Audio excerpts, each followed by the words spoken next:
રાજ્યમાં વર્તાઈ રહેલી ગેસ બોટલનો પુરવઠો પહોંચવાની સમસ્યાની અસર હવે ધાર્મિક સ્થાનો પર પણ જોવા મળી રહી છે।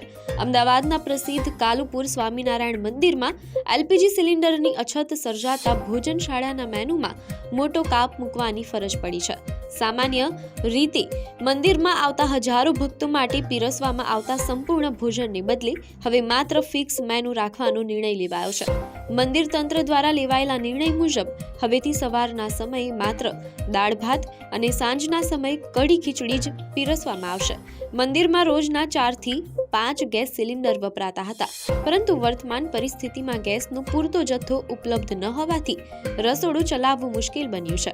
જો કે દૂર દૂરથી આવતા ભક્તો ભૂખ્યા ન જાય તે માટે મંદિરના સત્તાધીશોએ મેનુમાં ઘટાડો કરીને પણ ભોજનશાળા અવિરત ચાલુ રાખવાનો પ્રયાસ કર્યો છે।